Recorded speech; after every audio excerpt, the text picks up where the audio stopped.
Diane Kinderwater. You see her each week on Issues and Answers with Diane Kinderwater. Some could say that this year's recipient of the Foundation Stone Award has lived many lifetimes. That's because when she worked as the English TV teacher in El Salvador during that Central American country's civil war, and then in Guatemala, she was shot at twice, hit once, held hostage. She was even labeled a CIA agent by the revolutionaries. Diane said that seems like a lifetime ago. Because Diane tends to be a private person, many people don't know this about her, but everyone does know Diane lives life to its fullest. She has a zest for her work and doing her best. Diane Kinderwater has been the host and producer of Sun Broadcasting's Issues and Answers with Diane Kinderwater for nearly 15 years. She began the program when she was the Director of Communications for former Republican Governor Gary E. Johnson. He was one of her favorite guests, and he liked being on the program too. Now that Diane is the Director of Communications for the Senate Minority Leadership Office, there are plenty of shows about the state and legislation. Diane also features programs about the talented and colorful people of Santa Fe and New Mexico. Throughout her career, Diane has interviewed newsmakers, movers, and shakers, and celebs like Ted Danson from Cheers, actress Shirley MacLaine, Governor Arnold Schwarzenegger, Microsoft's Bill Gates, and even Tony the Tiger. They're good. Diane had fun with her career and made it look fun.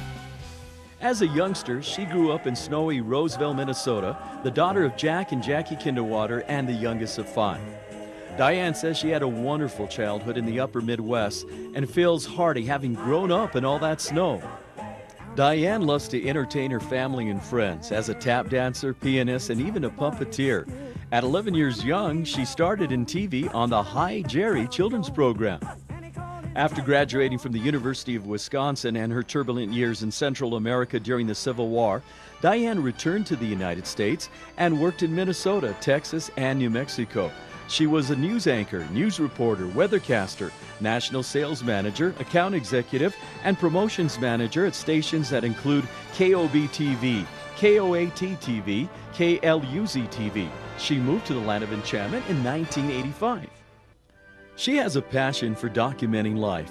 Her video company produced videos such as the official Albuquerque International Balloon Fiesta video, and she especially loved capturing the beauty of weddings for over 22 years. If that has not kept her busy, Diane is also a real estate broker, teaches courses for the New Mexico County College, jump horses, runs in half marathons, and is a competitive tennis player. She is a member of Santa Maria de la Paz Catholic community, where she and her son Kenneth were active in the church's youth ministry, singing in the church choir, and building a sand volleyball court for the youth program. While Diane says she is grateful and blessed to have an interesting and challenging professional life, she says her biggest blessing is to have a son, Kenneth Kinderwater, who says he has been a complete joy to raise. Diane says the highlight of her life was when Kenneth graduated from the United States Air Force Academy last May. Kenneth Kinderwater. Now he is an officer and is beginning Air Force pilot training in Texas. Diane said her job was to raise Kenneth.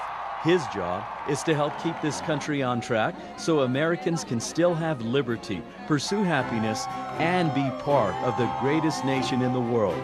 So his job is to go make this the best country we can and inspire other young men and women. My job is done. His is just beginning.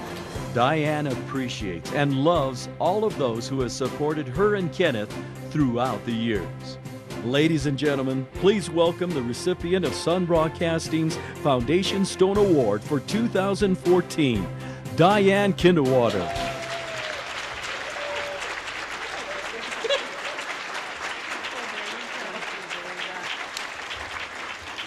Oh, wow, what an honor. Thank you. Thank you.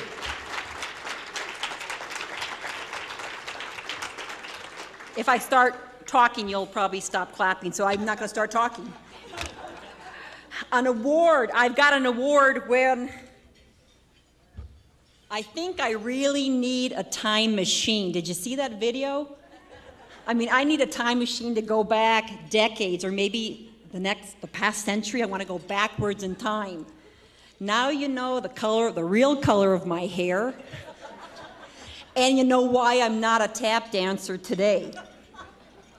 And actually, if you work in TV, the beauty of TV, that you see your whole life, you age right there in front of about 500 people. You see how I've aged, hopefully gracefully. But again, I appreciate the award, but I think I need that time machine. When Annette Garcia, the president of Sun Broadcasting, called me and said, Diane, you are the recipient by unanimous acclamation to be the recipient of the Foundation Stone Award this year, immediately my heart said, no, I'm not deserving. And if you know me, that's not my real strong trait, to be humble. But I felt I wasn't deserving.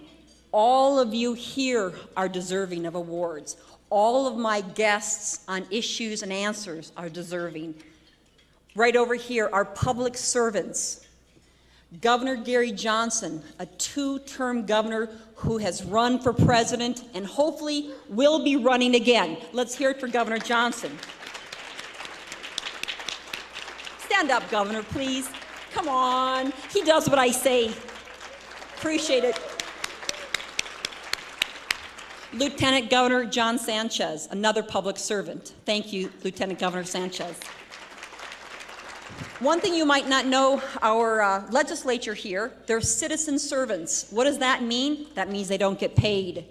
We have State Senator Sue Wilson Befford, who is a champion for her constituents on the east side of the mountains. She's a champion of small businesses across the state and for early childhood development. We have former State Senator Mark Boitano, who is a champion of keeping families strong, keeping the mom and dad in the family together so the children grow up to be strong, caring, loving, and productive citizens. We also have Rear Admiral Payne, Senator Bill Payne of Albuquerque. He has a leadership position. We have Richard Barker, a retired lieutenant colonel. We have many military men and women who are serving right now and our veterans who are very deserving. We have Loretta Armenta, who is a champion is an activist and a champion for the developmentally disabled and for Hispanic-owned businesses. So many deserving people. So when I told this to Annette, I thought of one person in particular, and this might bring some tears to your eyes. One of my guests is the director of New Mexico Veteran Services, and he had a stand down. Do you know what a stand down is? Well, that's when military people are taking a little break. It was a stand down for homeless veterans. Homeless veterans? These are men and women who have fought in our country and now are living on the streets. So there was a stand down where they offered them haircuts, they offered them medical services, dental services, legal services with the Veterans Administration. But the thing that gave these homeless veterans the most dignity was when they were welcomed by volunteers at the stand down who knelt to these homeless veterans and washed their feet like Jesus Christ did to the disciples. And I said to Annette, you know, I really don't think I'd be washing some people's feet, and I think they deserve the award. And she said, Diane, there are many, many deserving people, again, like all of you here. But this award is for someone who has helped with Sun Broadcasting, who has helped with their mission. And I thought, well, 15 years, nearly 15 years of producing the show, yeah, I guess I am deserving, so that's why I'm here today. So thank you, Annette. And I told you, being humble is not my strong suit. But I have to thank again Governor Johnson, because I was able to do the program when I worked in his administration. He allowed me to do this. And now State Senator Bill Payne and the Senate Minority Leader Stuart Ingle of Portales, who are allowing me for the past 11 years to continue the program. So thank you. And my loyal viewers, like Rick Barker, and my son Kenneth, who we saw in the video. He's not able to be here today because he is studying to be a pilot for the United States Air Force. So I say Kenneth was a loyal viewer because I made him watch the show. And actually he did a lot of things I told him to do, that's why he's successful today. But he said, Mom, do you think anybody watches this show? That's my son. Thank you, Kenneth. And lastly, my KCHF TV family. For 15 years, as we all know in our lives, there are struggles. And I would call Vicki up, Sue Parks, Annette, and they would pray with me on the phone as I was facing life's challenges, and I thank them for that. I'd also like to thank Ted for being there and being so jovial when I would come there, and Linda Cobb as well when I'd come to the studio. I'm all rushed and hectic, and they're all friendly and nice. And as you saw in that video clip, I have worked in TV around the country and in Central America, many different TV stations, but the hardest working crew is right here at KCHF TV. 3 people. Anthony, thank you so much. Mary Kay, Anthony, Mary Kay, and my friend Mike Baca, my friend and brother in Christ. Thank you for all you do, and thank God for this opportunity. Have a good evening. I got to go find that time machine. Thank you.